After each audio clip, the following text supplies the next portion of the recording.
जय हिंद साथियों, welcome to self study classes Vishwamit Jain YouTube channel में आप सभी का स्वागत है।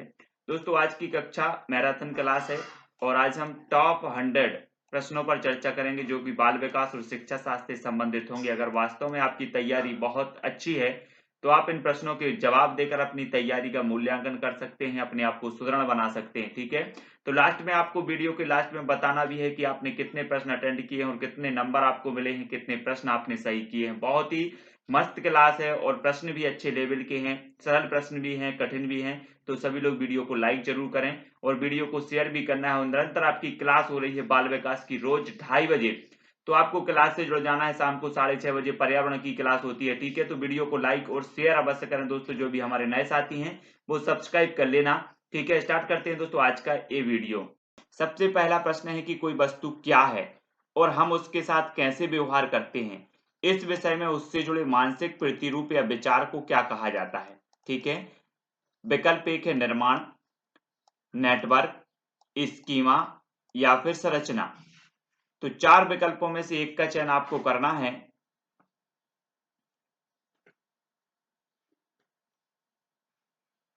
तब आपका बिल्कुल सही आंसर होगा दोस्तों स्कीमा। स्कीमा यानी कि जो विकल्प नंबर आपका 3 है वो सही हो जाएगा। कोई वस्तु क्या है और हम उसके साथ कैसे व्यवहार करते हैं, इस विषय में उससे जुड़े मानसिक प्रतिरूप या विचार को कहा जाता है स्कीमा। ठीक है, अगला क्वेश्चन देख लेते हैं। प्रगतिशील शिक्षा के जनक माने जाते हैं। तो प्रगतिशील शिक्षा के जनक कौन माने जाते हैं? जॉन डीवी, फ्रॉवेल, जीन प्याजे या फिर इनमें से कोई नहीं। प्रगतिशील शिक्षा के जनक आपको बताना है प्रश्न क्रमांक 2 का आंसर।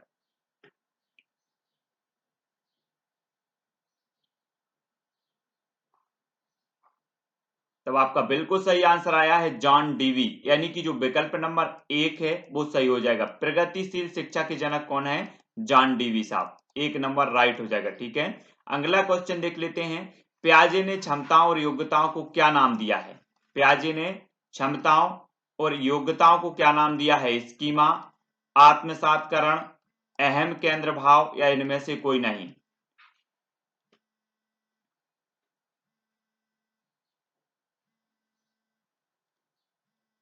तब आपका राइट आंसर क्या हो जाएगा दोस्तों? स्कीमा। स्कीमा यानी कि जो विकल्प नंबर 1 है वो बिल्कुल सही हो जाएगा। प्याजे ने क्षमताओं और योग्यताओं को क्या नाम दिया है? तो क्या नाम दिया है? स्कीमा। स्कीमा यानी जो विकल्प नंबर 1 है वो बिल्कुल सही है। ठीक है, अगला क्वेश्चन देखो। खालिस्तान बुद्धिमत्ता तीव्रतर विकास से जुड़ी हुई है। खालिस्तान बुद्धिमत्ता तीव्रतर विकास से जुड़ी हुई है। मंद बुद्धि, मध्यम बुद्धि, उच्च बुद्धि या फिर इनमें से कोई नहीं।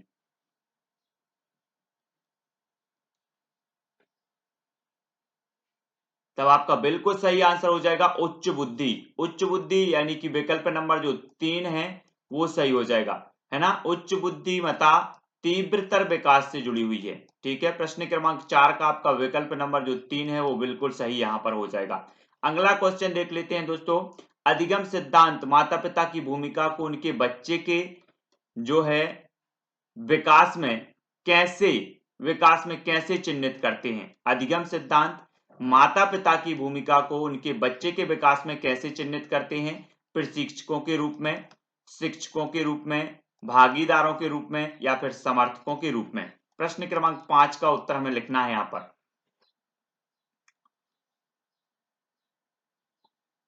तब आपका बिल्कुल सही आंसर क्या होगा? प्रशिक्षकों के रूप में, यानी 1 नंबर जो है बिल्कुल सही हो जाएगा। ठीक है, अधिगम सिद्धांत माता पिता की भूमिका को उनके बच्चे के विकास में कैसे चिह्नित करते हैं? तो वो करते हैं प्रशिक्षकों के रूप में। 1 नंबर आपका बिल्कुल सही है। अगला है एक समूह के समाजमिति विश्लेषण का उपयोग। एक समूह के समाजमिति विश्लेषण का उपयोग व्यक्ति को खालिस्तान विधि के रूप में मापने के लिए किया जाता है।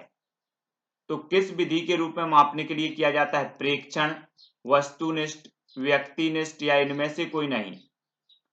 एक समूह के समाजमिति विश्लेषण का उपयोग व्यक्तित्व को विधि के रूप में मापने के लिए किया जाता है। तब आपका बिल्कुल सही आंसर होगा क्या? वस्तुनिष्ठ। वस्तुनिष्ठ विधि के रूप में मापने के लिए किया जाता है, यानी कि जो विकल्प नंबर आपका 2 है वो बिल्कुल सही होगा। अगला क्वेश्चन देख लेते हैं, छात्रों के अधिगम के परिणाम के विषय में आकलन को खालिस्तान मूल्यांकन के रूप में माना जाता है। बेंचमार्क मूल्यांकन, निदान, रचनात्मक मूल्यांकन या इनमें से कोई नहीं। छात्रों के अधिगम के परिणाम के विषय में आकलन को खालिस्तान मूल्यांकन के रूप में जाना जाता है। तब प्रश्न क्रमांक 7 का आपका बिल्कुल सही आंसर होगा निदान मूल्यांकन। आकलन को निदान मूल्यांकन के रूप में जाना जाता है, यानी कि जो विकल्प नंबर आपका 2 है वो बिल्कुल सही हो जाएगा यहां पर। अगला क्वेश्चन है दोस्तों, निम्न में से कौन बाह्य प्रेरणा का उदाहरण नहीं है? बाह्य प्रेरणा का उदाहरण नहीं है बताना है। 4 विकल्प हैं, वेतन, प्रशंसा, जुनून या पदोन्नति। कौन बाह्य प्रेरणा का उदाहरण नहीं है?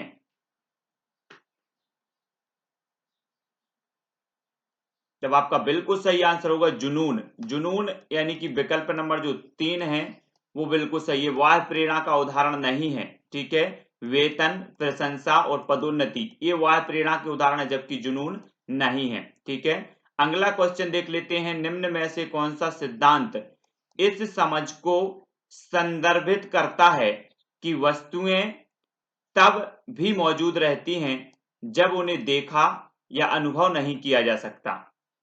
तो आपको बताना है कौन सा सिद्धांत इस समझ को संदर्भित करता है। मन का सिद्धांत, जीववाद का सिद्धांत, वस्तु स्थायित्व का सिद्धांत या इनमें से नहीं।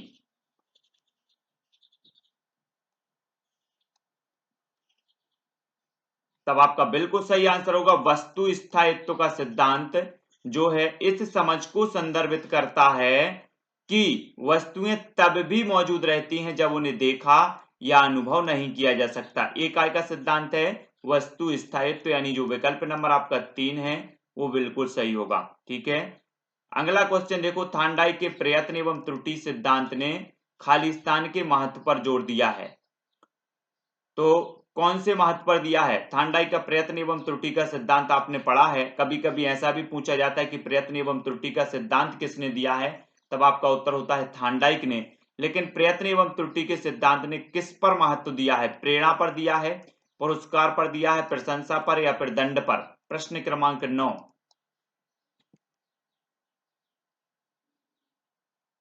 तब आपका बिल्कुल सही आंसर हो जाएगा दोस्तों प्रेरणा पर।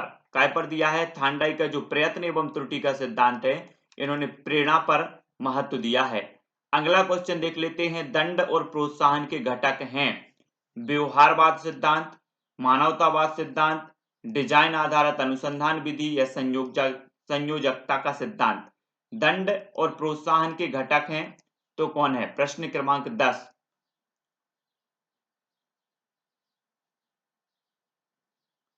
तो आपका बिल्कुल सही आंसर क्या हो जाएगा? व्यवहारवाद सिद्धांत। व्यवहारवाद यानी जो विकल्प नंबर 1 है वो बिल्कुल सही हो जाएगा। ठीक है, दंड और प्रोत्साहन खालिस्तान के घटक हैं तो किसके घटक हैं? व्यवहारवाद सिद्धांत के।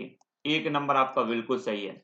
अगला क्वेश्चन देखते हैं, समान लिंग मित्रता खालिस्तान के द्वारा प्रबलित होती है। किसके द्वारा होती है? प्रारंभिक बचपन, प्रारंभिक किशोरावस्था, माध्य बचपन या फिर मध्य किशोरावस्था। समान लिंग मित्रता खालिस्तान के द्वारा प्रबलित होती है। तो प्रश्न क्रमांक 11 का आपका उत्तर हो जाएगा प्रारंभिक किशोरावस्था, यानी कि जो 2 नंबर है वो बिल्कुल सही है। ठीक है, समान लिंग मित्रता प्रारंभिक किशोरावस्था के द्वारा प्रबलित होती है। अगला क्वेश्चन देख लेते हैं, किसी भी परिस्थिति में समायोजित होने वाले बच्चों के लचीलेपन को खालिस्तान के रूप में जाना जाता है। किसी भी परिस्थिति में समायोजित होने वाले बच्चों के लचीलेपन को किस रूप में जाना जाता है? दृढ़ता के रूप में, वांछनीयता के रूप में, अक्षमता के रूप में या फिर ढलनशीलता के रूप में? किसी भी परिस्थिति में समायोजित होने वाले बच्चों को किस रूप में जाना जाता है? तो प्रश्न क्रमांक जो 12 है और इसका उत्तर हो जाएगा ढलनशीलता। ढलनशीलता यानी जो 4 नंबर है वो 4 नंबर यहां पर बिल्कुल सही होगा। ठीक है, अगला क्वेश्चन देखो, किसी बच्चे की वृद्धि और विकास का अध्ययन करने का सर्वोत्तम तरीका है तो क्या है? विकास का अध्ययन करने का सर्वोत्तम तरीका क्या है? बच्चे की वृद्धि और विकास का तुलनात्मक विधि है, विकासात्मक विधि है, सांख्यिकी विधि है या फिर मनोविश्लेषणात्मक विधि है। वृद्धि और विकास का अध्ययन करने का आपको बताना है सर्वोत्तम जो विधि है वो कौन सी है। प्रश्न क्रमांक 13। तब आपका बिल्कुल सही आंसर होगा विकासात्मक विधि। विकासात्मक यानी कि जो 2 नंबर है वो बिल्कुल सही हो जाएगा। सर्वोत्तम जो तरीका है वो कौन सा है? विकासात्मक विधि। अगला क्वेश्चन देख लेंगे दोस्तों। आवश्यकताओं का पदानुक्रम प्रेरणा का एक महत्वपूर्ण परिप्रेक्ष्य है जिसे इनके द्वारा प्रतिपादित किया गया। आपको बताना है आवश्यकताओं का पदानुक्रम प्रेरणा का एक महत्वपूर्ण परिप्रेक्ष्य है जिसे किसके द्वारा प्रतिपादित किया गया? मास्लो, पियाजे, पावलोव या फिर फ्राइड के द्वारा आवश्यकता अनुक्रम का जो सिद्धांत है वो किसके द्वारा प्रतिपादित किया गया? प्रश्न क्रमांक 14। तब आपका बिल्कुल सही आंसर क्या हो जाएगा? मास्लो के द्वारा प्रतिपादित किया गया। ठीक है, विकल्प नंबर जो 1 है वो सही हो जाएगा। अगला है दोस्तों, निम्न में से कौन सी कार्यविधि हमें जानकारी को मान्य करने में मदद करती है? तो कौन सी कार्यविधि है जो हमें जानकारी को मान्य करने में मदद करती है? मूल्यांकन, अपसारी चिंतन, अभिसारी चिंतन या फिर संज्ञान? कौन सी कार्यविधि हमें जानकारी को मान्य करने में मदद करती है? प्रश्न क्रमांक 15। तो आपका बिल्कुल सही आंसर होगा दोस्तों मूल्यांकन। मूल्यांकन ऐसी कार्यविधि है जो हमें जानकारी को मान्य करने में मदद करती है। मूल्यांकन, ठीक है, 1 नंबर आपका सही होगा। अगला क्वेश्चन है दोस्तों, बाल केंद्रित शिक्षा में बच्चों को जो सीखना चाहिए वह निम्नानुसार आंकना चाहिए। बाल केंद्रित शिक्षा में बच्चे को जो सीखना चाहिए वह निम्नानुसार जो है आंकना चाहिए। गतिविधियों के माध्यम से, उनके परीक्षा परिणामों के अंकों से, बच्चे की योग्यता, रुचि और पिछले अनुभव के आधार पर अनुसार या बच्चे के पिछले अनुभव के अनुसार। प्रश्न क्रमांक 16। तब आपका बिल्कुल सही आंसर क्या होगा? विकल्प नंबर 3, बच्चे की योग्यता, रुचि, क्षमता और पिछले अनुभव के अनुसार जो है आंकना चाहिए। 3 नंबर आपका यहां पर बिल्कुल सही होगा। अगला क्वेश्चन देखो, बाल केंद्रित शिक्षा में आमतौर पर निम्न शामिल होता है। क्या होता है? तुरंत या मौके पर मूल्यांकन, कोई मूल्यांकन नहीं, अधिक योगात्मक मूल्यांकन या फिर अधिक रचनात्मक मूल्यांकन। बाल केंद्रित शिक्षा में आमतौर पर निम्न शामिल होता है।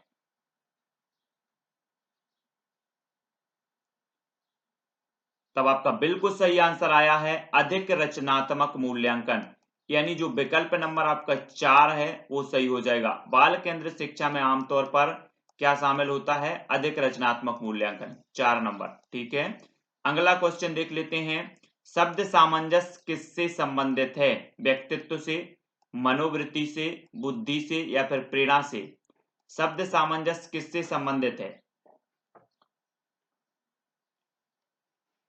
तब आपका प्रश्न क्रमांक 18 का बिल्कुल सही आंसर होगा व्यक्तित्व से संबंधित है। ठीक है, शब्द सामंजस्य किससे संबंधित है? व्यक्तित्व से। अगला क्वेश्चन देखो, मानव शरीर में सबसे छोटी हड्डी यानी स्टेप्स कान के खालिस्तान होती है? कान के अंदर, कान के बीच में, बाहर या इनमें से कोई नहीं? मानव शरीर में सबसे छोटी हड्डी यानी स्टेप्स कान की कहां पर होती है? प्रश्न क्रमांक 19। तो आपका बिल्कुल सही आंसर होगा दोस्तों बीच में। कान के कहां पर होती है? बीच में, यानी 2 नंबर बिल्कुल सही हो जाएगा।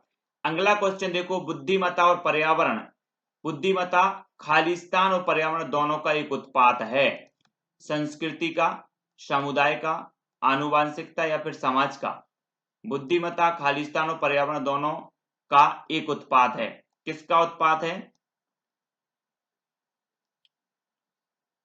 तो आपका बिल्कुल सही आंसर हो जाएगा आनुवांशिकता।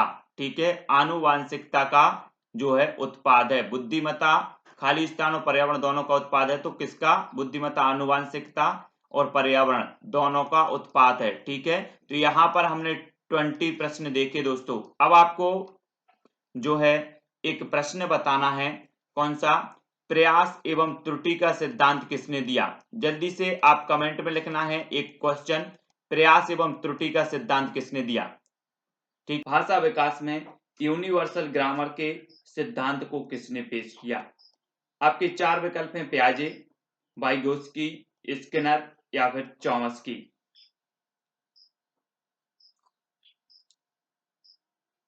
भाषा विकास में यूनिवर्सल ग्रामर के सिद्धांत को किसने पेश किया है? तो आपका बिल्कुल सही आंसर होगा किसने? चॉम्स्की। चॉम्स्की यानी कि विकल्प नंबर जो आपका 4 है वो यहाँ पर सही हो जाएगा। ठीक है, चॉम्स्की साहब ने यूनिवर्सल ग्रामर के सिद्धांत को पेश किया है। अगला क्वेश्चन देख लेते हैं। मिनीसोटा पेपर फार्म बोर्ड परीक्षण एक परीक्षण है जो किसी खाली स्थान को मापता है, मौखिक तर्क को, योग्यता को, व्यक्तित्व को या इनमें से कोई नहीं।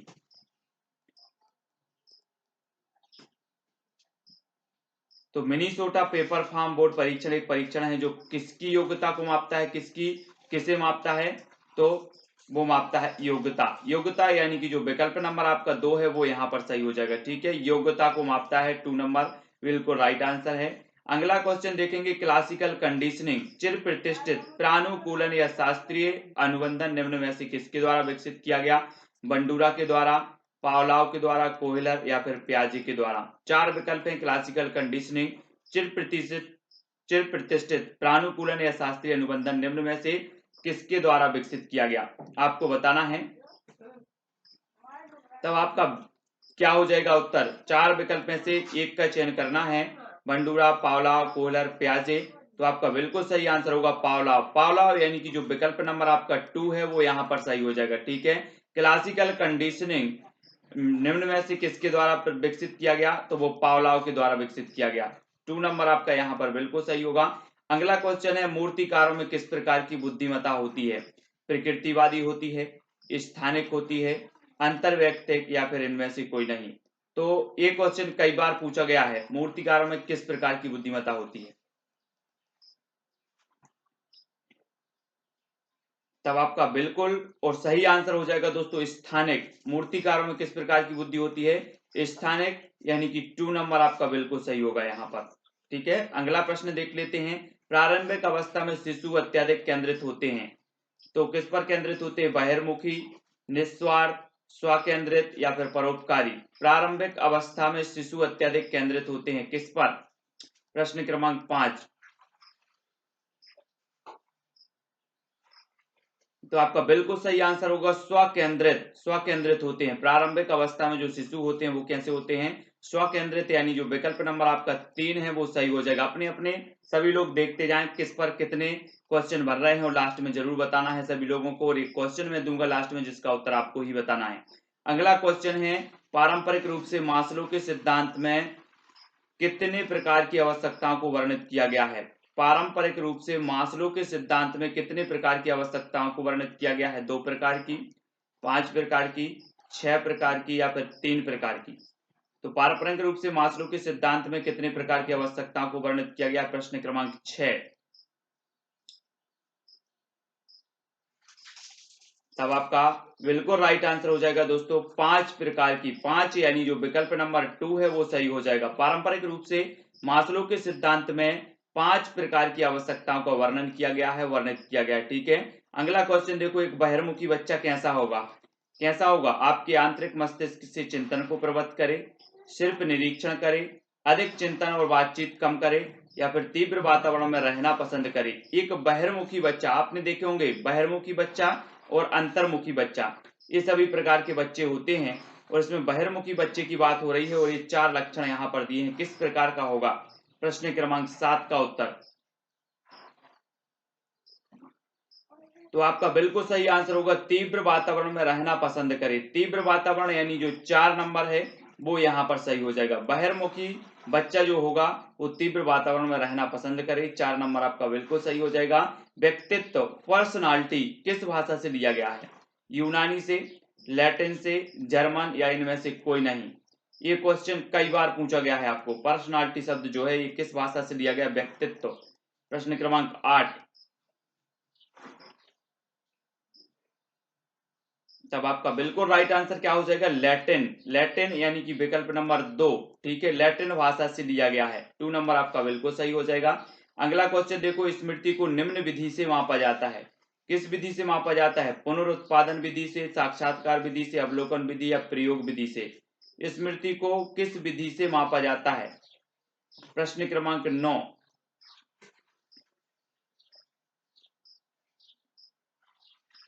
तब आपका बिल्कुल सही आंसर होगा पुनरुत्पादन, यानी जो विकल्प नंबर 1 है, रिकॉल यानी याद करना, पुनरुत्पादन विधि से मापा जाता है 1 नंबर, ठीक है।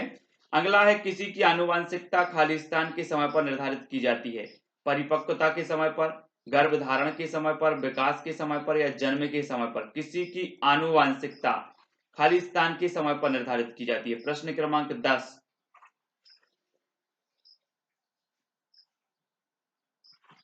तब आपका बिल्कुल सही आंसर होगा गर्भधारण के समय पर, यानी जो विकल्प नंबर आपका 2 है वो बिल्कुल सही हो जाएगा, ठीक है, 2 नंबर।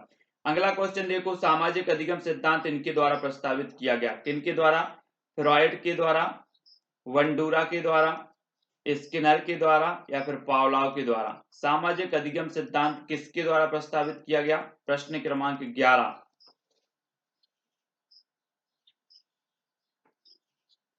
तब आपका बिल्कुल सही आंसर होगा वंडूरा के द्वारा, वंडूरा यानी 2 नंबर सही हो जाएगा। सामाजिक अधिगम सिद्धांत वंडूरा के द्वारा प्रस्तावित किया गया, ठीक है। एक प्रगतिशील शिक्षा के शिक्षक की एक भूमिका है, क्या भूमिका है, अनुशासक के रूप में, प्रशिक्षक के रूप में, मार्गदर्शक के रूप में या फिर पाठ योजनाकार के रूप में। एक प्रगतिशील शिक्षा में शिक्षक की भूमिका है तो क्या है, प्रश्न क्रमांक 12।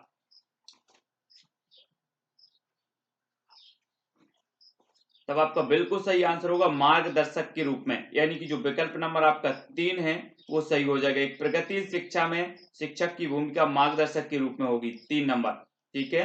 अगला क्वेश्चन देखो, कभी कभी बच्चे माता पिता दोनों से अलग होते हैं, ऐसा खालिस्तान के नियम के कारण होता है, किसके नियम के कारण, पृथक्करण, विविधता, प्रभुत्व या फिर प्रतीपगमन। कभी कभी बच्चे माता पिता दोनों से अलग होते हैं, ऐसा खालिस्तान के नियम के कारण होता है, प्रश्न क्रमांक 13 का उत्तर। और आपका बिल्कुल सही आंसर होगा विविधता, विविधता के नियम के कारण होता है, 2 नंबर सही हो जाएगा, ठीक है। कभी कभी बच्चे माता पिता दोनों से अलग होते हैं, ऐसा होता है काय के कारण, विविधता के कारण, ठीक है। अगला क्वेश्चन देखो, अन्य लोगों में खालिस्तान के माध्यम से सामाजिक ज्ञान प्राप्त किया जाता है, प्रतिक्रिया के माध्यम से, हतोत्साहन के माध्यम से, प्रोत्साहन के माध्यम से या तर्क के माध्यम से। प्रश्न क्रमांक 14 का उत्तर।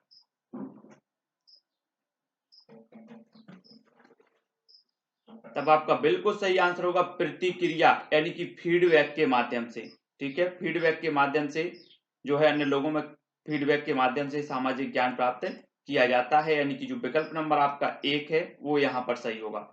अगला देख लेते हैं, निम्न में से कौन सा मुख्य रूप से बच्चों को परीक्षा में असफल होने का कारण बनता है, कक्षा का परिवेश, शारीरिक शक्ति, परीक्षा का डर या फिर परीक्षा दौरान धैर्य की कमी। कौन सा मुख्य रूप से बच्चों को परीक्षा में असफल होने का कारण बनता है, तो कौन सा बनता है। तब प्रश्न क्रमांक 15 का आपका बिल्कुल सही आंसर होगा परीक्षा का डर, परीक्षा का डर यानी कि 3 नंबर, ठीक है। ये मुख्य रूप से बच्चों की परीक्षा में असफल होने का कारण बनता है, 3 नंबर आपका बिल्कुल सही हो जाएगा। अगला क्वेश्चन है, जो बच्चे सामान्य बच्चों से काफी हटके होते हैं उन्हें इस रूप में जाना जाता है, स्वपरायण बच्चे, असामान्य बच्चे, बुद्धिमान बच्चे या फिर असाधारण बच्चे। इस रूप में जाना जाता है जो बच्चे सामान्य बच्चों से काफी हटके होते हैं। तो प्रश्न क्रमांक 16 का आपका बिल्कुल सही आंसर होगा असाधारण बच्चे।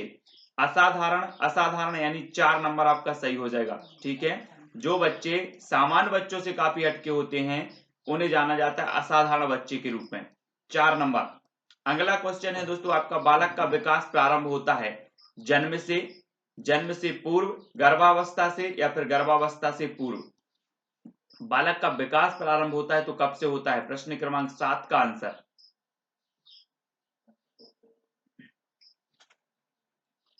तब आपका बिल्कुल सही आंसर होगा गर्भावस्था से। गर्भावस्था यानी विकल्प नंबर 3 सही हो जाएगा। ठीक है, बालक का विकास कहां से प्रारंभ होता है? गर्भावस्था से प्रारंभ होता है। प्रश्न क्रमांक 17 का आंसर 3। अगला है किशोरावस्था आरंभ होती है 10 वर्ष की आयु से, 12 वर्ष की आयु से, 6 वर्ष की आयु से या फिर 8 वर्ष की आयु से। प्रश्न क्रमांक 8, किशोरावस्था आरंभ होती है तो किस वर्ष की आयु से होती है? तो आपका बिल्कुल सही आंसर क्या हो जाएगा? प्रश्न क्रमांक 18 का होगा 12 वर्ष। आपने देखा होगा 12 वर्ष से जो 18 वर्ष की उम्र होती है वो किशोरावस्था के अंतर्गत आती है और 12 वर्ष से जो है किशोरावस्था का प्रारंभ माना जाता है। विकल्प नंबर जो 2 है वो बिल्कुल सही होगा। मनोविश्लेषण विधि का जन्मदाता माना जाता है, किसे माना जाता है? बिल्कुल सरल आंसर है, 19 का उत्तर और पूछा भी जाता है। युंग को, फ्रायड को, गैसेल को या फिर एडलर को मनोविश्लेषण विधि का जन्मदाता किसे माना जाता है? तब आपका बिल्कुल सही आंसर होगा फ्रायड। फ्रायड यानी विकल्प नंबर 2 सही हो जाएगा। ठीक है, फ्रायड, सिगमंड फ्रायड आपको माना जाता है मनोविश्लेषण विधि का जनक। अन्वेषण विधि का प्रतिपादक किसे माना जाता है? अन्वेषण विधि का प्रतिपादक पेस्टोलॉजी, हर्बर्ट स्पेंसर, रायवर्न या फिर आर्मस्ट्रांग को अन्वेषण विधि का प्रतिपादक किसे माना जाता है? प्रश्न क्रमांक 20 और लास्ट आंसर। तो आपका बिल्कुल सही आंसर होगा आर्मस्ट्रांग। आर्मस्ट्रांग यानी कि जो 4 नंबर है वो बिल्कुल सही हो जाएगा। ठीक है, तो दोस्तों यहाँ पर आपने 20 प्रश्न किए हैं। 20 प्रश्न में से जल्दी से कमेंट में लिखें आपने कितने प्रश्न सही किए हैं। ठीक है, और कितने प्रश्न गलत किए हैं, ये जल्दी से आपको बताना है। और एक प्रश्न है आपको जो आपको कमेंट में लिखना है कि व्यक्ति के व्यक्तित्व के विकास में महत्वपूर्ण है वातावरण, वंशानुक्रम एवं वातावरण या फिर कोई नहीं। ये 4 विकल्पों में से एक कमेंट में आपको उत्तर बताना है। सभी लोग बताएंगे, जितने लोग भी देख रहे हैं सभी लोगों को उत्तर बताना है। जो उपयोग मनोवृत्ति के परीक्षणों में किया जाता है, अभिक्षमता परीक्षण का, उपलब्धि परीक्षण का, बुद्धिमत्ता परीक्षण या फिर लिकर्ट स्केल, किसका उपयोग मनोवृत्ति के परीक्षणों में किया जाता है? प्रश्न क्रमांक 1 का उत्तर हमें बताना है। तब सभी लोगों को कमेंट में लिखकर बताना है और आपका बिल्कुल सही आंसर होगा लिकर्ट स्केल। लिकर्ट स्केल का उपयोग मनोवृत्ति के परीक्षणों में किया जाता है, यानी कि जो विकल्प नंबर आपका 4 है वो यहाँ पर सही होगा। अगला क्वेश्चन देखो, 3 वर्ष तक बच्चा खालिस्तान बोलने में सक्षम होता है, अक्षर बोलने में, शब्द बोलने में, व्याकरणिक रूप से पूर्ण शब्द या फिर कार्यात्मक रूप से पूर्ण शब्द। प्रश्न क्रमांक 2।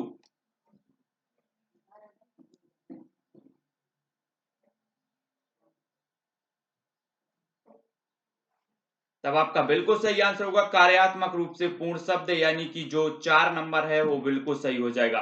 बोलने में सक्षम होता है कार्यात्मक रूप से पूर्ण शब्द बोलने में। अगला क्वेश्चन देख लेते हैं। अगला क्वेश्चन है, निम्न में से शैशवावस्था की विशेषता नहीं है तो क्या नहीं है? शारीरिक विकास में तीव्रता, मानसिक विकास में तीव्रता, दूसरों पर निर्भर या फिर नैतिकता का दोष। निम्न में से शैशवावस्था की विशेषता नहीं है बताना है। दोस्तों आपने विकास की अवस्थाएं पढ़ी हैं, शैशवावस्था हो, बाल्यावस्था हो या फिर किशोरावस्था हो, सारी की सारी अवस्थाएं आपने पढ़ी हैं। निम्न में से शैशवावस्था की विशेषता नहीं है तो क्या नहीं है? शारीरिक विकास में तीव्रता या फिर मानसिक विकास में तीव्रता। तो आपका बिल्कुल सही आंसर होगा नैतिकता का दोष। नैतिकता का दोष यानी कि जो 4 नंबर है ये शैशवावस्था की विशेषता नहीं है, नैतिकता का दोष। ठीक है, 4 नंबर आपका बिल्कुल सही होगा। वंशानुक्रम व्यक्ति की जन्मजात विशेषता का पूर्ण योग है, यह कथन किसका है? वुडवर्थ जी का, जेम्स ड्रेवर का, बी.एन. झा का या फिर रॉस का। तो प्रश्न क्रमांक 4 और आपको बताना है कि वंशानुक्रम व्यक्ति की जन्मजात विशेषता का पूर्ण योग है, पूर्ण योग है, यह कथन किसका है? तो यह कथन है वी.एन. झा। वी.एन. झा यानी कि जो विकल्प नंबर आपका 3 है वो बिल्कुल सही हो जाएगा। ठीक है, अगला देख लेते हैं। अगला प्रश्न है, वातावरण का किस दृष्टि से सबसे अधिक महत्व है? वातावरण का किस दृष्टि से सबसे अधिक महत्व है? मानसिक विकास, सामाजिक विकास, शारीरिक विकास या फिर व्यक्तित्व निर्माण। तो वातावरण का किस दृष्टि से सबसे अधिक महत्व है? प्रश्न क्रमांक 5 और आपका बिल्कुल सही आंसर होगा व्यक्तित्व निर्माण। व्यक्तित्व निर्माण यानी 4 नंबर आपका सही होगा। वातावरण का किस दृष्टि से सबसे अधिक महत्व है, तो वो है व्यक्तित्व निर्माण में 4 नंबर। अगला क्वेश्चन है, थार्नडाइक ने अपने सिद्धांत के प्रतिपादन हेतु प्रयोग किया। क्या प्रयोग किया? चूहे पर प्रयोग किया, चिंपांजी पर प्रयोग किया, बिल्ली पर या फिर कुत्ते पर? थार्नडाइक ने बताना है दोस्तों, प्रयास एवं त्रुटि का जो सिद्धांत थार्नडाइक ने दिया है ना, और थार्नडाइक जी ने ये सिद्धांत दिया है, तो इस पर, इन सिद्धांतों पर जो है इन्होंने प्रतिपादन किया और किस पर प्रयोग किया, ये चीज आपको बतानी है दोस्तों। पूरा वीडियो आपको देखना है और पूरे के पूरे 20 प्रश्न इस वीडियो में रखे गए हैं जो कि आपके परीक्षा के लेवल के हिसाब से हैं। ठीक है, आपको पूरा करके लास्ट में बताना है कि आपने कितने प्रश्न अटेंड किए हैं और कितने नंबर आपको आए हैं। ठीक है, सभी लोग बताएंगे और लास्ट में एक क्वेश्चन आपको दिया जाएगा जिसका उत्तर आपको बताना होगा। और थार्नडाइक ने जो प्रयोग किया है वो किया है बिल्ली पर, यानी कि जो विकल्प नंबर आपका 3 है वो बिल्कुल सही हो जाएगा। ठीक है, अगला प्रश्न देख लेते हैं, अधिगम का कौन सा सिद्धांत प्रेक्षित जाता है जब बच्चा किसी परीक्षा में अच्छा प्रदर्शन करता है? तो आपके आंतरिक मस्तिष्क से चिंतन को प्रवृत्त करे, सिर्फ निरीक्षण करे, अधिक चिंतन और बातचीत कम करे, या फिर तीव्र वातावरण में रहना पसंद करे? अधिगम का कौन सा सिद्धांत प्रेक्षित जाता है जब बच्चा किसी परीक्षा में अच्छा प्रदर्शन करता है?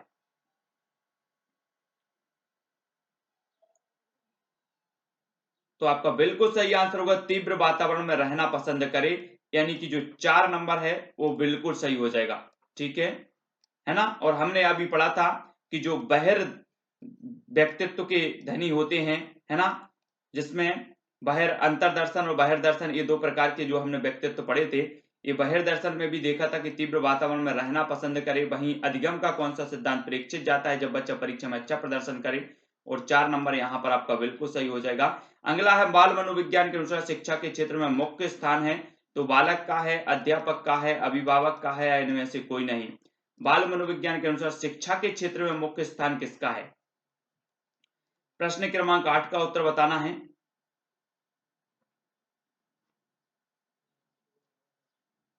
तो आपका बिल्कुल सही आंसर होगा बालक का। बाल मनोविज्ञान में आपने पढ़ा है दोस्तों कि शिक्षा के क्षेत्र में जो मुख्य स्थान होता है वो किसका होता है? बालक का होता है। ठीक है, बाल केंद्रित शिक्षा जिसे कि हम कहते हैं। निम्न में से कौन सी शिक्षा मनोविज्ञान की सर्वाधिक व्यक्तिनिष्ठ विधि है? तो शिक्षा मनोविज्ञान की सर्वाधिक व्यक्तिनिष्ठ विधि है तो कौन सी है? अंतर्दर्शन, बहिर्दर्शन, अवलोकन, या फिर प्रयोगीकरण? तो प्रश्न क्रमांक 9 का आपका बिल्कुल सही आंसर होगा अंतर्दर्शन। ठीक है, अंतर्दर्शन जो विधि है ये सर्वाधिक व्यक्तिनिष्ठ विधि मानी जाती है, यानी जो विकल्प नंबर आपका 1 है वो यहाँ पर 1 नंबर सही हो जाएगा। आधुनिक मनोविज्ञान का अर्थ क्या है? मन का विज्ञान, आत्मा का विज्ञान, शरीर का अध्ययन, या फिर व्यवहार का अध्ययन? आधुनिक मनोविज्ञान का अर्थ हमें बताना है। प्रश्न क्रमांक 10।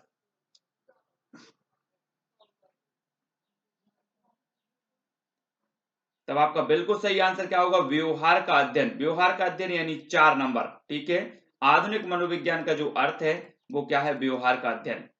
अगला क्वेश्चन देख लेते हैं, बाल मनोविज्ञान के आधार पर कौन सा कथन सर्वोत्तम है? सारे बच्चे एक जैसे होते हैं, प्रत्येक बच्चा विशिष्ट होता है, कुछ बच्चे विशिष्ट होते हैं, या कुछ बच्चे एक जैसे होते हैं? तो बाल मनोविज्ञान के आधार पर कौन सा कथन है जो सर्वोत्तम है? प्रश्न क्रमांक 11।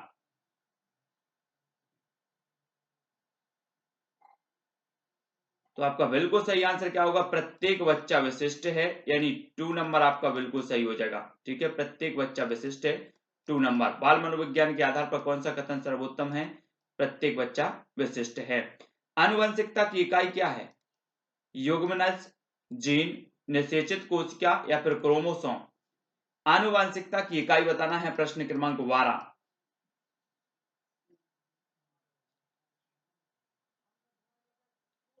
और आपका बिल्कुल सही आंसर होगा जीन। जीन यानी 2 नंबर। ठीक है, आनुवंशिकता की जो इकाई है वो क्या है? जीन है।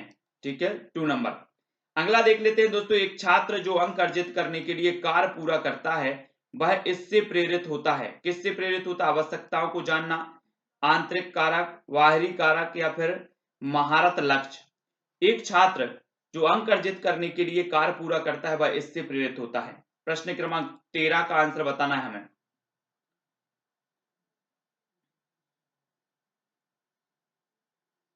और आपका बिल्कुल सही आंसर होगा बाहरी कारक से। बाहरी कारक यानी 3 नंबर।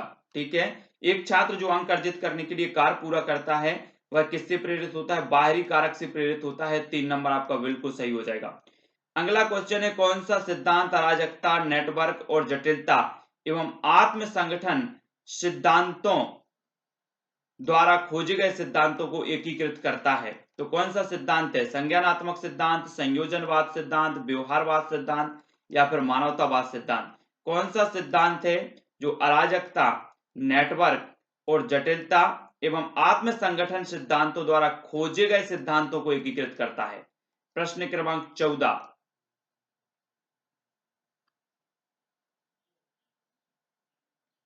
तब आपका बिल्कुल सही आंसर होगा संयोजनवाद का सिद्धांत। 2 नंबर आपका सही हो जाएगा। ये सिद्धांत जो है, ये जो है अराजकता, नेटवर्क और जटिलता एवं आत्म संगठन सिद्धांतों द्वारा खोजे गए सिद्धांतों को एकीकृत करता है, संयोजनवाद का सिद्धांत। अगला क्वेश्चन देखो, निम्न में से कौन समावेशी शिक्षा में एक शिक्षण कौशल नहीं है? तो कौन सा नहीं है? प्रदर्शन, निर्माणात्मक, उपलब्धि या फिर योगात्मक?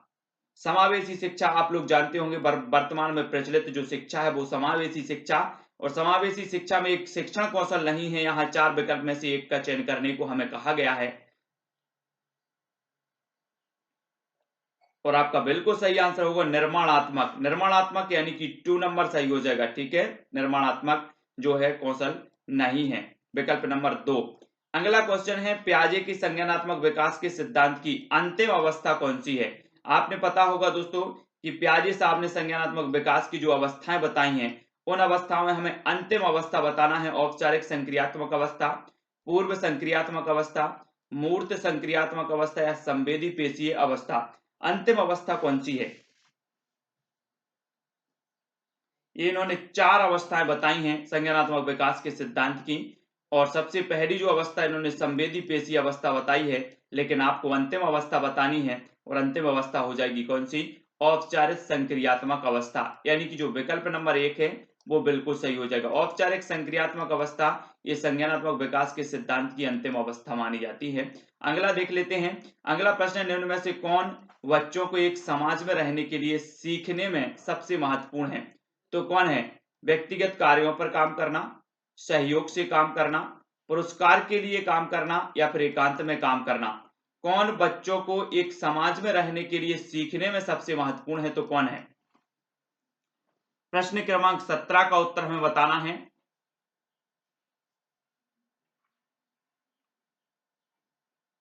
और आपका बिल्कुल सही आंसर होगा सहयोग में काम करना। ठीक है, सहयोग से काम करना, सहयोग से काम करना 2 नंबर आपका सही होगा। एक समाज में रहने के लिए सीखने में सबसे महत्वपूर्ण है सहयोग से काम करना, विकल्प नंबर 2। अगला क्वेश्चन है, पियाजे का मानना था कि बच्चे में भाषा का विकास निम्न के परिणाम स्वरूप होता है। किसके परिणाम स्वरूप? संज्ञानात्मक विकास के, आत्म केंद्रित विकास के, व्यवहारात्मक विकास के या फिर पर्यावरणीय विकास के? पियाजे का मानना था कि बच्चे में भाषा का विकास निम्न के परिणाम स्वरूप होता है। किसके परिणाम स्वरूप होता है? प्रश्न क्रमांक विकल्प नंबर 1, 2, 3 या फिर 4, इस प्रकार से आप कमेंट में लिखते जाएं। तो सभी को पता है कि पियाजे साहब ने संज्ञानात्मक विकास का सिद्धांत दिया है, और इन्होंने माना कि बच्चे में भाषा का जो विकास है वो होता है संज्ञानात्मक विकास के दौरान परिणाम स्वरूप। यानी कि जो 1 नंबर है वो बिल्कुल सही हो जाएगा। ठीक है, अगला क्वेश्चन है, समावेशी कक्षा में पढ़ाने का मुख्य उद्देश्य क्या होता है? छात्रों को नौकरी के लिए तैयार करना, छात्रों को परीक्षा पास करने के लिए तैयार करना, छात्रों की चिंतन शक्ति का विकास करना या छात्रों को नोट्स प्रदान करना? समावेशी कक्षा में पढ़ाने का मुख्य उद्देश्य क्या होता है? प्रश्न क्रमांक 19।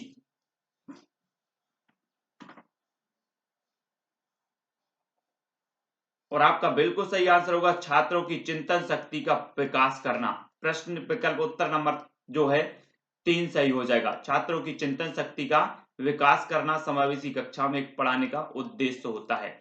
अगला क्वेश्चन देख लेते, विकास में वे परिवर्तन सम्मिलित नहीं होते जो निम्न के कारण होते हैं। किसके कारण? बीमारी के कारण, अधिगम के कारण, परिपक्वता के कारण या फिर बुढ़ापा के कारण? प्रश्न क्रमांक 20, विकास में वे परिवर्तन सम्मिलित नहीं होते जो निम्न के कारण होते हैं। यानी कि बीमारी के कारण, और विकल्प नंबर जो 1 है वो बिल्कुल सही हो जाएगा। 20 प्रश्न यहाँ विकल्प होंगे आपके सामने, 4 में से 1 का उत्तर बताना है। पहला जो आपका प्रश्न है, किसने संज्ञानात्मक विकास के लिए एक समाज शास्त्रीय दृष्टिकोण विकसित किया?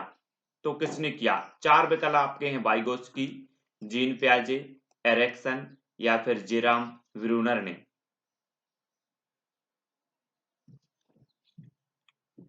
किसने संज्ञानात्मक विकास के लिए एक समाजशास्त्रीय दृष्टिकोण विकसित किया है? तो किसने किया है? आपका बिल्कुल सही आंसर आया है वाइगोत्स्की। वाइगोत्स्की यानी कि जो 1 नंबर है वो सही हो जाएगा, ठीक है। संज्ञानात्मक विकास का समाज शास्त्रीय दृष्टिकोण, तो समाज शास्त्रीय दृष्टिकोण विकसित किया है वाइगोत्स्की साहब ने, ठीक है।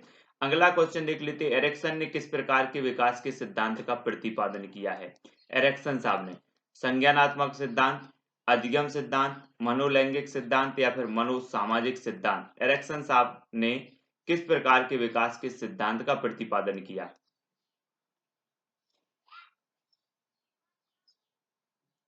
तब आपका बिल्कुल सही आंसर हो जाएगा दोस्तों मनोसामाजिक सिद्धांत, यानी कि जो 4 नंबर है वो सही हो जाएगा, ठीक है। एरिक्सन साहब ने मनोसामाजिक सिद्धांत का प्रतिपादन किया और विकल्प नंबर जो 4 है वो बिल्कुल यहाँ पर राइट आंसर होगा। अगला क्वेश्चन देख लेते हैं, व्यक्तित्व का मानवतावादी सिद्धांत किसके द्वारा प्रतिपादित किया गया? मानवतावादी सिद्धांत आपको बताना है। प्रश्न क्रमांक 3, Abraham Maslow, Carl Rogers, Pavlov या फिर कार्ल युंग ने।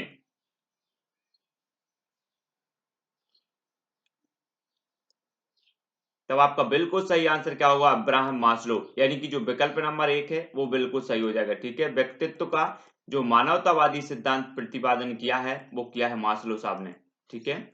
अगला क्वेश्चन है दोस्तों, परिवर्तन जो अधिगम के कारण नहीं है उन्हें इसके लिए जिम्मेदार ठहराया जा सकता है? किसके कारण? ऐसा अधिगम जो ऐसा परिवर्तन जो अधिगम के कारण नहीं हुआ है उन्हें इसके लिए जिम्मेदार ठहराया जा सकता है? परिपक्वता के लिए, सामाजिक प्रभाव के लिए, सांस्कृतिक प्रभाव के लिए या फिर कौशल के लिए? तब आपका बिल्कुल सही आंसर क्या हो जाएगा? परिपक्वता के लिए, ठीक है। परिवर्तन जो अधिगम के कारण नहीं है उन्हें इसके लिए जिम्मेदार ठहराया जा सकता है, तो किसके लिए? परिपक्वता के लिए, ठीक है। परिपक्वता के कारण परिवर्तन आया है, 1 नंबर आपका बिल्कुल सही होगा। अगला है, आनुवांशिकता की भूमिका किसी व्यक्ति के जीवन में खालिस्तान के समय से शुरू होती है। आनुवांशिकता की भूमिका बतानी है, विद्यालय जाने के समय से, परिपक्वता से, गर्भधारण के समय से या फिर जन्म से। आनुवांशिकता की भूमिका किसी व्यक्ति के जीवन में कब से शुरू होती है, किस समय से शुरू होती है? प्रश्न क्रमांक 5। तब आपका बिल्कुल सही आंसर क्या हो जाएगा दोस्तों? गर्भधारण। गर्भधारण यानी विकल्प नंबर 3 आपका सही होगा, ठीक है। आनुवांशिकता की भूमिका किसी व्यक्ति के जीवन में गर्भधारण के समय से जो है शुरू होती है। अगला क्वेश्चन है दोस्तों, 41 से 60 डेसिबल की परास के बीच होने वाले बहरेपन को खालिस्तान श्रवण दोष के रूप में जाना जाता है। मध्यम श्रवण दोष, गहन श्रवण दोष, सौम्य श्रवण दोष या फिर तीव्र श्रवण दोष। किस श्रवण दोष के रूप में जाना जाता है 41 से 60 डेसिबल की परास के बीच होने वाले बहरेपन को? प्रश्न क्रमांक 6 का उत्तर बताना है। तो आपका बिल्कुल सही आंसर होगा मध्यम श्रवण दोष, यानी कि जो विकल्प नंबर 1 है वो बिल्कुल सही हो जाएगा, ठीक है। मध्यम श्रवण दोष 1 नंबर। अगला क्वेश्चन देख लेते हैं, निम्न में से कौन सी स्मृति की एक प्रक्रिया नहीं है? स्मृति की एक प्रक्रिया कौन सी नहीं है? अवधारणा, पुनः नियोजन, स्मरण या फिर अधिगम। स्मृति की कौन सी एक प्रक्रिया नहीं है? प्रश्न क्रमांक 7 का उत्तर बताना है। तब आपका जो राइट आंसर होगा 7 का वो क्या हो जाएगा दोस्तों? वो हो जाएगा पुनः नियोजन। पुनः नियोजन यानी कि जो विकल्प नंबर 2 है, स्मृति की एक प्रक्रिया नहीं है, ठीक है। अगला क्वेश्चन देख लेते हैं, द्विध्रुवी विकार को इस नाम से भी जाना जाता है। द्विध्रुवी विकार को किस नाम से जाना जाता है? असामाजिक व्यक्तित्व सिंड्रोम के नाम से, मसीहा रोग के नाम से, गहरा अवसाद के नाम से या फिर मुनसूसन सिंड्रोम के नाम से। द्विध्रुवी विकार को किस नाम से जाना जाता है? प्रश्न क्रमांक 8। तो आपका राइट आंसर क्या हो जाएगा?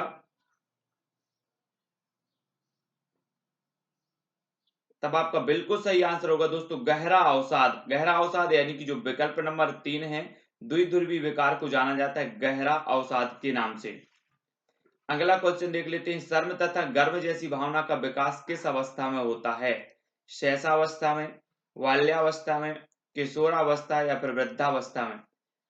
शर्म तथा गर्व जैसी भावना का विकास किस अवस्था में होता है? प्रश्न क्रमांक 9।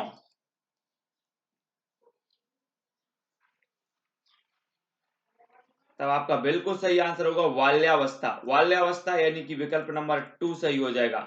गर्व और शर्म जैसी जो भावना है इनका विकास होता है दोस्तों बाल्यावस्था में। अगला क्वेश्चन है, किस मनोवैज्ञानिक के अनुसार विकास एक सतत और धीमी धीमी प्रक्रिया है? कॉलेस्निक के अनुसार, पियाजे के अनुसार, हरलॉक के अनुसार या स्किनर के अनुसार? मनोवैज्ञानिक बताना है आपको कि विकास एक सतत और धीमी धीमी प्रक्रिया है। प्रश्न क्रमांक 10 का आंसर। तब आपका बिल्कुल राइट आंसर होगा स्किनर। स्किनर के अनुसार जो है क्या है, विकास एक सतत और धीमी धीमी प्रक्रिया है।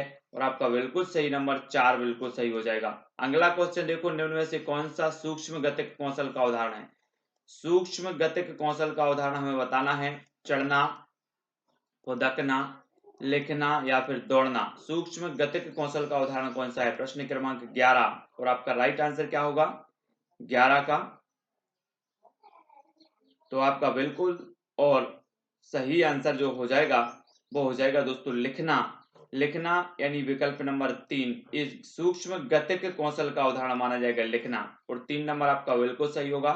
अगला देख लेते हैं, वृद्धि को प्रभावित करने वाला कारक है तो कौन है? पर्यावरण है, स्वास्थ्य है, आहार है या फिर ये सभी है? वृद्धि को प्रभावित करने वाला कारक कौन सा है? प्रश्न क्रमांक 12 का उत्तर हमें बताना है। और तो आपका बिल्कुल सही आंसर क्या हो जाएगा? वृद्धि को ये सभी कारक, पर्यावरण भी, स्वास्थ्य भी और आहार भी, सभी कारक प्रभावित करते। ठीक है, और 4 नंबर आपका बिल्कुल सही होगा। अगला देखें, गर्भ में बालक को विकसित होने में कितने दिन लगते हैं? गर्भ में बालक को विकसित होने में कितने दिन लगते हैं? 150 दिन, 280 दिन, 390 दिन या फिर 640 दिन? प्रश्न क्रमांक 13 का उत्तर हमें बताना है।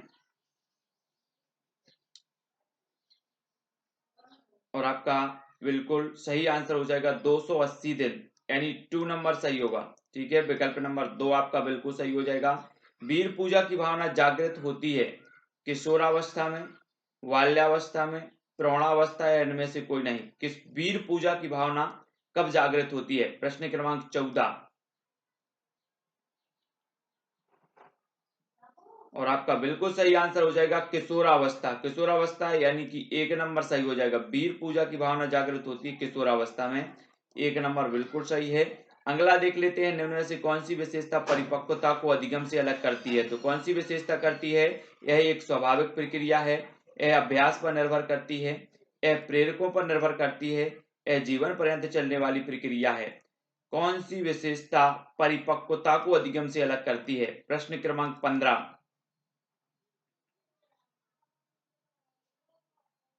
तब आपका 15 का बिल्कुल सही आंसर होगा कि यह एक स्वाभाविक प्रक्रिया है। ये जो विशेषता है परिपक्वता को अधिगम से अलग करती है। ठीक है, 1 नंबर आपका बिल्कुल सही हो जाएगा यहाँ पर। अगला देख लेते हैं दोस्तों, एक बालक की संज्ञानात्मक शक्तियां जैसे कल्पना शक्ति, बुद्धि, निर्णय लेने की क्षमता आदि का संबंध है बालक के शारीरिक विकास से, सामाजिक विकास से, सर्वांगीण विकास से या फिर मानसिक विकास से? कल्पना शक्ति, बुद्धि, निर्णय लेने की क्षमता आदि का संबंध किससे है? प्रश्न क्रमांक 16।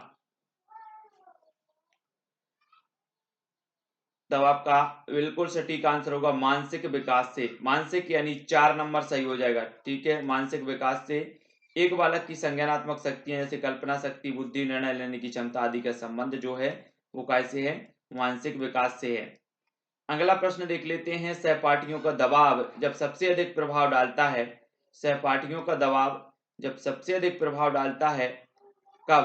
प्रारंभिक बाल्यावस्था में, मध्य बाल्यावस्था में, प्रारंभिक किशोरावस्था में या उत्तर किशोरावस्था में? सहपाठियों का दबाव कौन सी अवस्था में सबसे अधिक प्रभाव डालता है? प्रश्न क्रमांक 17 का आंसर हमें लिखना है। और आपका बिल्कुल सही आंसर क्या हो जाएगा? आंसर होगा उत्तर किशोरावस्था। उत्तर किशोरावस्था यानी 4 नंबर। ठीक है, उत्तर किशोरावस्था में सबसे अधिक प्रभाव डालता है, 4 नंबर आपका बिल्कुल सही हो जाएगा। अगला देख लेते हैं, निरीक्षण विधि में किया जाता है क्या किया जाता है? अपना अध्ययन, अपने व्यवहार का अध्ययन, दूसरों के व्यवहार का अध्ययन या फिर व्यवहार विश्लेषण। तो निरीक्षण विधि में किया जाता है। प्रश्न क्रमांक 18।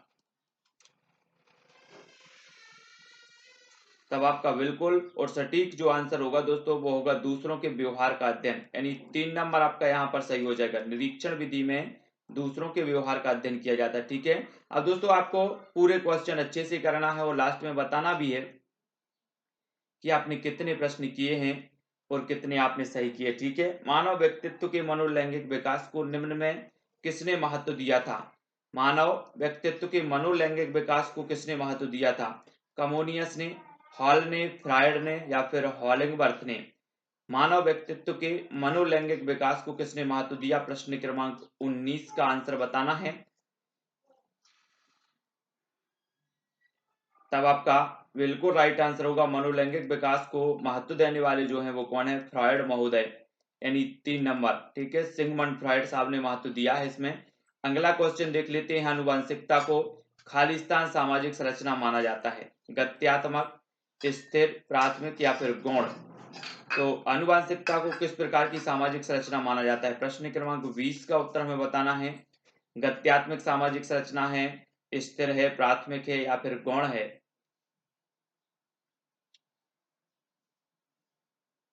तो आपने बिल्कुल सही उत्तर बताया है, स्थिर, है ना। आनुवांशिकता को स्थिर सामाजिक संरचना माना जाता है और विकल्प नंबर जो 2 है वो बिल्कुल यहाँ पर सही हो जाएगा। ठीक है, अब दोस्तों आपको एक उत्तर बताना है कि सामान्य संयुक्त कोशिका में गुणसूत्रों के जोड़े होते हैं, कितने होते हैं? 22, 23, 24 या इनमें से कोई नहीं? जिनसे भी बनता है, जितने लोग भी देख रहे हैं और जिनसे बनता है वो कमेंट में जरूर बताएंगे। जय हिंद साथियों, welcome to self study classes with Sumit Jain YouTube channel में आप सभी का स्वागत है। बाल विकास की हमारी निरंतर टेस्ट सीरीज चल रही है, उसी में हमारा ये अगला वीडियो है। सभी लोग वीडियो को लाइक करेंगे और इसके पहले के जो बाल विकास के प्रश्न हैं उनको जरूर देखेंगे। ठीक है, इंस्टाग्राम से आप Sumit Jain self study classes search कर सकते हैं। ठीक है, व्हाट्सएप पे जुड़ने के लिए आपको नंबर दिया है तो व्हाट्सएप से जुड़ सकते हैं और यूट्यूब से भी आपको जुड़ना है।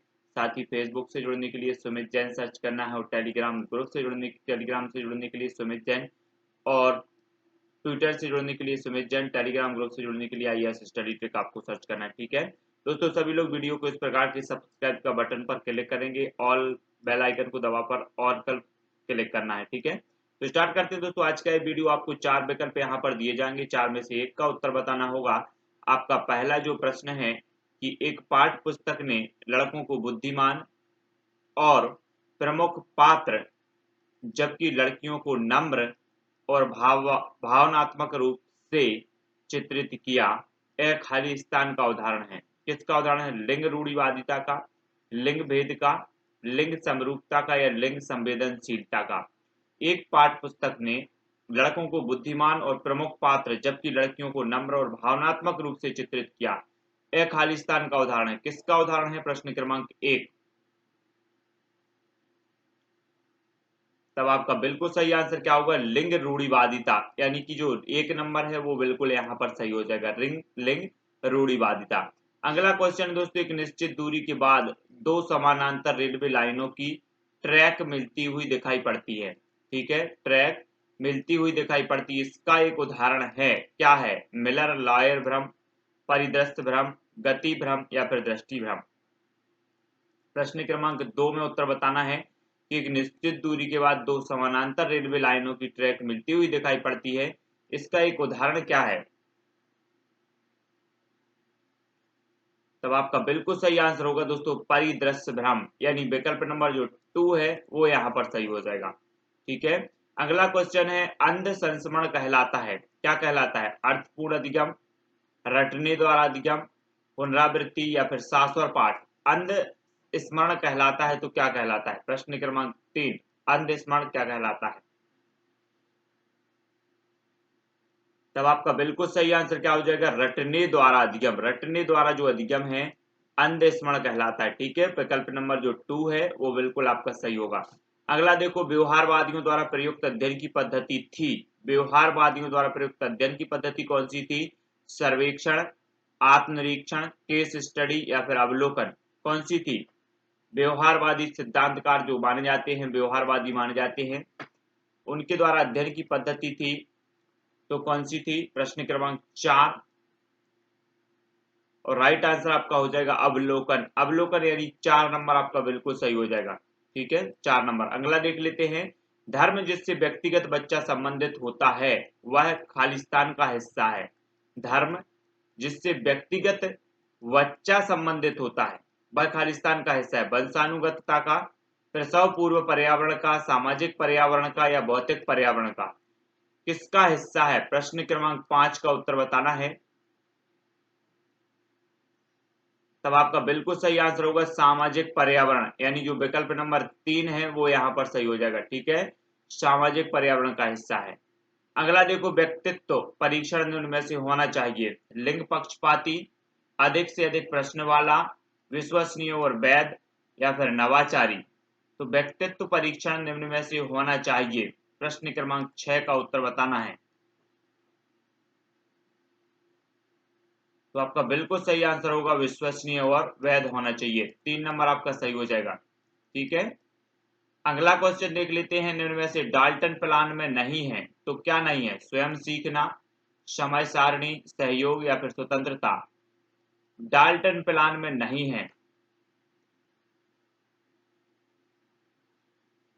तब आपका बिल्कुल सही आंसर होगा समय सारणी, यानी जो विकल्प नंबर आपका 2 है वो बिल्कुल सही हो जाएगा यहाँ पर। अगला देखो, सही और गलत की समझ होना एक खालिस्तान विकास का हिस्सा है।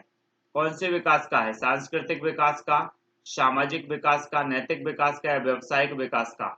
सही और गलत की समझ होना किस विकास का, किस प्रकार के विकास का हिस्सा माना जाएगा? प्रश्न क्रमांक 8। तब आपका बिल्कुल सही आंसर होगा नैतिक विकास। नैतिक यानी विकल्प नंबर जो 3 है वो सही हो जाएगा। नैतिक विकास का हिस्सा होता है सही और गलत की समझ होना, ये नैतिक विकास का हिस्सा है। अगला देखो, एरिक एरिक्सन के अनुसार एक व्यक्ति खालिस्तान विकासात्मक चरणों से गुजरता है। 7 विकासात्मक, 9 विकासात्मक, 4 या फिर 8। एरिक एरिक्सन के अनुसार आपको बताना है कि एक व्यक्ति कितने विकासात्मक चरणों से होकर गुजरता है। प्रश्न क्रमांक 9 का उत्तर हमें बताना है। तब आपका बिल्कुल सही आंसर होगा 8। 8 यानी विकल्प नंबर 4। एरिक एरिक्सन के अनुसार एक व्यक्ति 8 विकासात्मक चरणों से होकर गुजरता है। ठीक है, अगला देखो, निम्न में से क्या जन्म से पूर्व होने वाले विकास को नकारात्मक रूप से प्रभावित नहीं करता? तो क्या नहीं करता? कैफीन, व्यायाम, शराब या विकिरण। जन्म से पूर्व होने वाले विकास को नकारात्मक रूप से प्रभावित नहीं करता तो क्या नहीं करता? 10 नंबर का उत्तर बताना है। तब आपका बिल्कुल सही आंसर होगा व्यायाम। व्यायाम में नकारात्मक रूप से प्रभावित नहीं करता, यानी विकल्प नंबर जो 2 है वो बिल्कुल सही हो जाएगा। अगला देख लेते हैं, स्मृति का वह हिस्सा जो पिछले अनुभव को संग्रहित करता है, वह हिस्सा कौन सा है?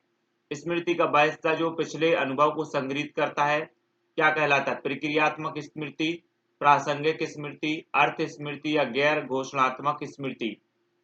प्रश्न क्रमांक 11 का उत्तर बताना है। और राइट आंसर आपका होगा प्रासंगिक स्मृति। ठीक है, प्रासंगिक स्मृति यानी 2 नंबर सही हो जाएगा। ऐसी सोच विधि को निरूपित करने के लिए किस पद्धति का उपयोग किया जाता है? जल्दी से बताना है। सोच विधि को निरूपित करने के लिए किस पद्धति का उपयोग किया जाता है? बुद्धि, युक्तिवाद, एल्गोरिथम या फिर स्वानुभाविक।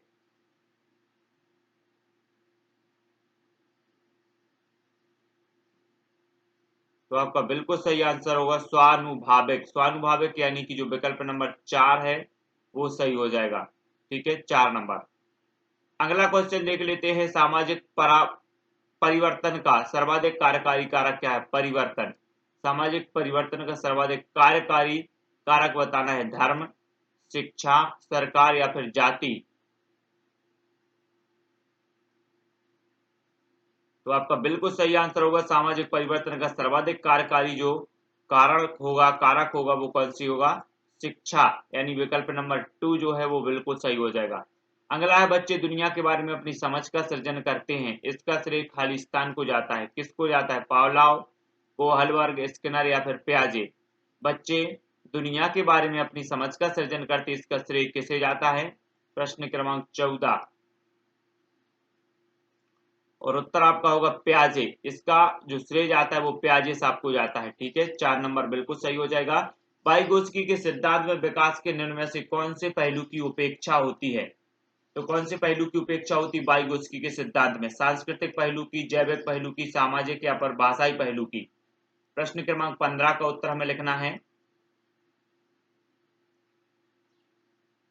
तो आपका राइट आंसर होगा जैविक। जैविक यानी 2 नंबर सही हो जाएगा। ठीक है, वाइगोत्स्की के सिद्धांत में विकास के निम्न में से कौन से पहलू की उपेक्षा होती है? तो वो होती है जैविक पहलू की। अगला दोस्तों, कोहलवर का विकास सिद्धांत निम्न में से किससे संबंधित है? भाषा विकास से, संज्ञानात्मक विकास से, नैतिक विकास से या सामाजिक विकास से? प्रश्न क्रमांक 16 कोहलवर का विकास सिद्धांत निम्न में से किससे संबंधित है? तो सभी को पता है नैतिक विकास से। 3 नंबर। ठीक है, 3 नंबर आपका बिल्कुल सही होगा। पाठ्यक्रम निम्न में से शिक्षण के कौन से चर में आता है? पाठ्यक्रम निम्न में से आपको बताना है शिक्षण के कौन से चर में आता है? आश्रित चर में, मध्यस्थ चर में, स्वतंत्र चर या उपरोक्त में से कोई नहीं? जल्दी से बताएं। निम्नलिखित में से शिक्षण के कौन से चर के रूप में आता है? तो आपका बिल्कुल सही आंसर क्या होगा? मध्यस्थ चर। मध्यस्थ यानी विकल्प नंबर 2 जो है वो बिल्कुल सही हो जाएगा। ठीक है, 2 नंबर। अगला देखते हैं। एक कक्षा में एक शिक्षक पढ़ाने के लिए बाल केंद्रित उपागम का प्रयोग कर रहा है। बाल केंद्रित उपागम का प्रयोग कर रहा है, यह तरीका उपयुक्त नहीं है। समूह वार्तालाप के लिए, प्रोजेक्ट विधि के लिए, प्रदर्शन विधि के लिए या प्रश्नोत्तर के लिए? एक कक्षा में एक शिक्षक पढ़ाने के लिए बाल केंद्रित उपागम का प्रयोग कर रहा है, यह तरीका उपयुक्त नहीं है। तो यह तरीका उपयुक्त नहीं है प्रोजेक्ट विधि के लिए। प्रोजेक्ट विधि यानी विकल्प नंबर जो 2 है वो सही हो जाएगा। ठीक है, प्रोजेक्ट विधि के लिए ये बाल केंद्रित उपागम का प्रयोग कर रहा है, ये प्रोजेक्ट विधि के लिए उपयुक्त नहीं माना जाएगा और उत्तर 2 नंबर बिल्कुल सही हो जाएगा। गिलफोर्ड ने अपसारी चिंतन पद का प्रयोग किसके समान अर्थ में किया है? बुद्धि के, सृजनात्मकता के, बुद्धि एवं सृजनात्मकता की या इनमें से कोई नहीं? गिलफोर्ड ने अपसारी चिंतन पद का जो प्रयोग किया है वो किसके समान अर्थ में किया है? प्रश्न क्रमांक 19। तब आपका बिल्कुल सही आंसर होगा सृजनात्मकता। सृजनात्मकता। ठीक है, सृजनात्मकता के अर्थ में, सृजनात्मकता के अर्थ में जो है प्रयोग किया है और 2 नंबर आपका बिल्कुल सही हो जाएगा। अगला देखो, बुद्धि एवं सृजनात्मकता में किस प्रकार का सहसंबंध पाया गया है? तो किस प्रकार का? धनात्मक, ऋणात्मक, शून्य या फिर सभी? बुद्धि एवं सृजनात्मकता में किस प्रकार का सहसंबंध पाया गया? प्रश्न क्रमांक 20। तो आपका बिल्कुल सही आंसर होगा धनात्मक। कौन सा? धनात्मक, यानी 1 नंबर बिल्कुल सही। बुद्धि और सृजनात्मकता में धनात्मक सहसंबंध पाया गया है।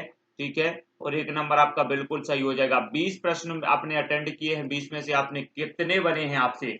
ठीक है, वो जल्दी से कमेंट में बता दे, बिना सकोच के, बिना संकोच के, है ना।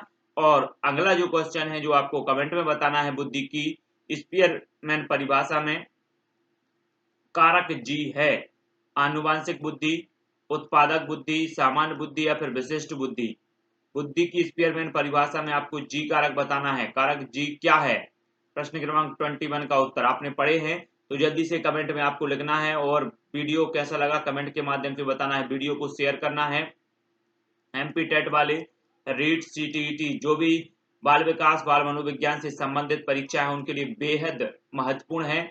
और self study classes Sumit Jain YouTube channel पर पर्यावरण के लगभग 200 वीडियो आपके लिए उपलब्ध करवाए हैं, वो जरूर प्लेलिस्ट में देखें। बाल विकास के बहुत सारे वीडियो उपलब्ध हैं, ऐसे ही महत्वपूर्ण प्रश्नों की सीरीज भी आपके लिए उपलब्ध है। ठीक है, तो आपको ट्विटर से भी, इंस्टाग्राम और फेसबुक, टेलीग्राम ग्रुप से तो आपको जुड़ना ही है। IAS study trick YouTube, IAS study trick आपको सर्च करना है टेलीग्राम पर। ठीक है, वीडियो को लाइक करके शेयर अवश्य करें दोस्तों अपने मित्रों तक, अपने व्हाट्सएप और फेसबुक ग्रुप में। ठीक है, जिन भी साथियों ने अभी तक सब्सक्राइब नहीं किया वो सब्सक्राइब कर लें और बेल आइकन को जरूर दबा दें ताकि इन्फॉर्मेशन आप तक पहुंचे। ठीक है, तो आज की वीडियो के लिए बस इतना ही दोस्तों। जय हिंद।